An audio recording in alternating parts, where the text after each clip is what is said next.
Welcome, folks, to this episode of The Shoney Show, and today we are talking about 5 simple things that you can do to turn around a Facebook ads campaign. We're going to quick fire these, so this is going to be a quick episode, and you can have 5 ideas that you can go and take a look at any campaign right now that isn't performing and ask the question, am I doing these 5 things?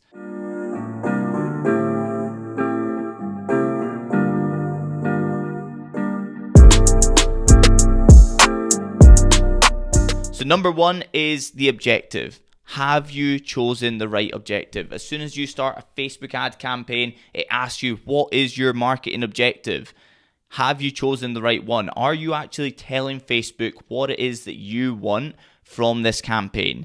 Because here's the news flash. Facebook are incredible at getting us the result that we want. In that case, we need to tell them what that result is. If you are looking for email subscribers, booked calls, people to submit forms on your website, people to purchase things on your website, if you are going to then tell them that all you want is traffic, Facebook are going to find click-happy people that will click on adverts multiple times a day and go to websites to have a nosy. Not people who are the type of person who in their past behavior through Facebook ads have gone from an advert to submitting a form, or going from an advert to booking a call, or going from an advert to making a sale. The first thing here is you need to tell them exactly what it is that you want, because that is what they're going to go and get for you. Number 2 is the offer. So is your offer strong enough? You know, all of us think that our businesses are excellent and have a right to be in the marketplace. I've never met anybody that said, like, my business is actually all right at doing this or that. It's always, we're the best, but people just don't know it yet, or they don't understand it yet, and that's their drawbacks. A lot of the time, it's just the offers that we put in front of people just are not good enough. A case in point is I'm literally on an email list for a type of business that is going with the model of stack 'em high, sell 'em low. So they do, it's significantly high order values, but what they're doing is they're massively discounting the stuff that they sell. So it's actually a lot of fitness equipment that is sold at a major discount. I'm on an email list for it, and it's like a known thing that they take the RRPs that I don't think anybody sells at that RRP ever. But anyway, they take the RRPs and they take like 60% off, for example. So it's known to be super discounted fitness home stuff, right? They send emails out most Fridays. I think it's usually a Friday. And it's like an extra 2% off, or it's an extra 3% off, or if you're lucky, it'll be an extra 4% off this weekend only. It ends Sunday at midnight, right? In that scenario, if that was just switched on its head so that you don't go with the assumption that everybody knows that your fitness equipment is up to 60% off, you say that there's up to 62% off until Sunday, that is just changing the exact same offer and making there so much more weight to it. So it's either an email going out saying you can get an extra 2% off, or you can say it's you can get up to 62% off until Sunday.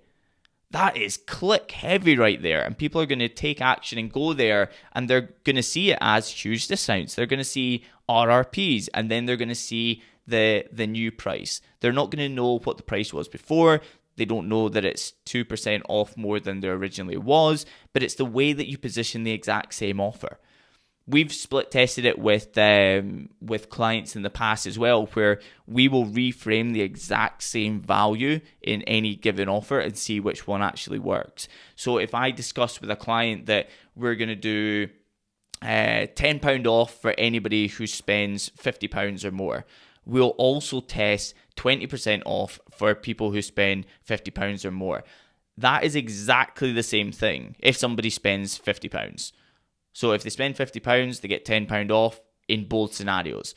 But it's which one is going to work better with the audience. So it's getting the offer right by switching things around. Even if the offer is already good, you might just be presenting it wrong. So you might just be able to switch the exact same offer and make it a better ask. I mean, an offer for a booked call, for example, might not come across as well as a one-to-one strategy session.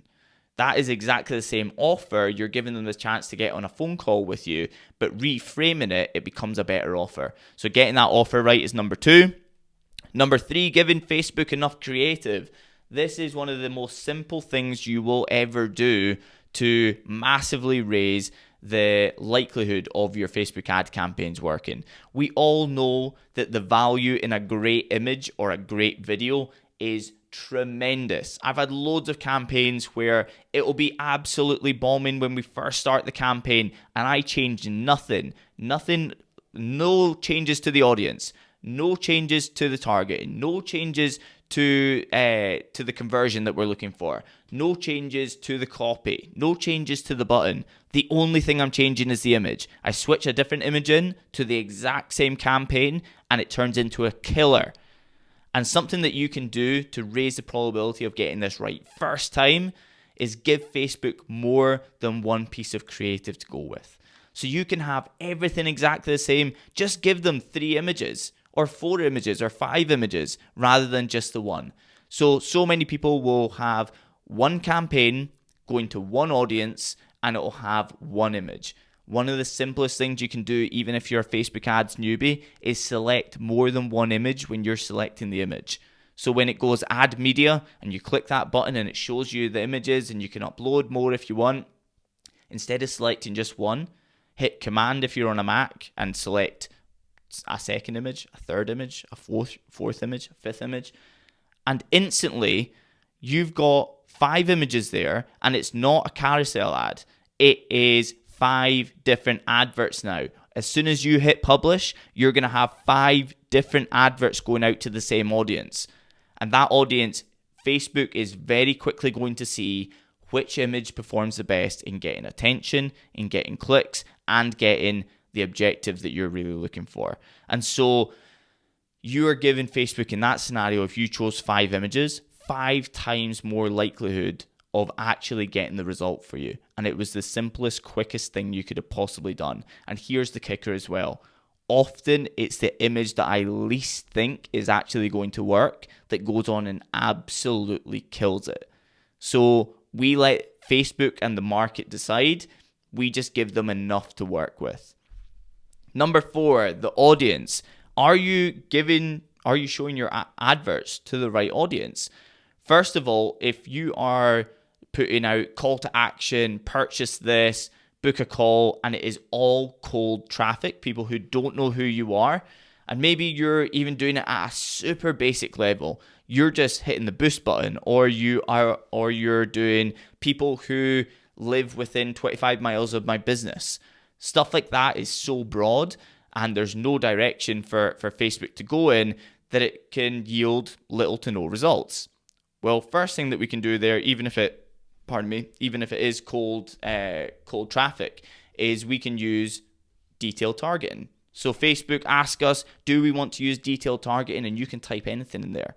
And so, for example, I might type in small business owners, or people who are interested in digital marketers, or people who are interested in Gary Vaynerchuk, famous person who's a digital marketer, business owner. People like that. So if people are interested in those things, it's narrowing down for Facebook. That audience is still going to be ginormous. People who are small business owners or interested in these business owner celebrities, that audience is still ginormous. So it's still a huge audience that Facebook can aim at, but it's giving them a nudge in the right direction. And that's almost what we want to do with Facebook when it comes to cold traffic. We just want to nudge them in the right direction because, like I said, they know us better than we know ourselves, so they can very, very quickly go and get the result that we're looking for. They can find the people in that 1.3 million that you've nudged them in the right direction, who are click happy, who book calls, who make purchases from Facebook ads. They know the people based on their behavior in the past, and they can go and find those same people and give them what you offer now. So having that, first of all, for the audience. The other thing is to use your custom audiences. So if you're ever so slightly more advanced, many people I know who listen to this podcast are already using custom audiences. And by the way, this is something that you could literally YouTube on how to set up in 5 minutes. so that you can create audience of things like people who visited my website in the last 180 days. You could be more specific. People who visited a certain page on your website in the last 7 days. Or you could do people who have direct messaged your Instagram or direct messaged your Facebook page in the last 180 days. Wouldn't that be an incredible audience? People who have already had a conversation with you, and you can get in front of them again with an offer. They might just be an unconverted lead and you can get in front of them with an offer. Wouldn't that be incredible? Using these custom audiences are absolutely deadly, and we can build audiences based on website behavior, how they've interacted with our videos, how they've interacted with our Instagram page, how they've interacted with our Facebook page. So you don't even need to have your Facebook pixel on your website. You can already create custom audiences of people who know who you are, know the problem you solve, and you can get in front of them with a call to action. So getting the audience right is a big one. And number 5 is, if it is a failing ad campaign and you've got the 4 that I've just ran through in great position, then lower the ask. Maybe what you're asking people to do is just too much. You're asking them to go to a web page and make a purchase. Maybe it's a purchase for a package that's £500 per month. In that case, maybe you should be sending them to a page where they find out all the information, and instead of buy now at the bottom, it's book a call to discuss the purchase, or it's click here to discuss in Messenger. Something like that is lowering the ask, and it's giving them a stepping stone towards the behavior that you actually want them to take. So we want to say, if we have a great advert going out to the right audience and it's getting tons of interaction, it's getting people tagging friends, and it's getting tons of clicks, and it's getting tons of people to the website, but people just are not taking action, the ask is too big. You're asking too much of them in too big a step. And it's quite often when we're sending cold traffic to a purchase page, we need to warm them up with some different things here. We need to give them opportunities to join email lists. We need to give them opportunities to learn from us, to trust us. We need to give them opportunities to see other people who have worked with us in the past.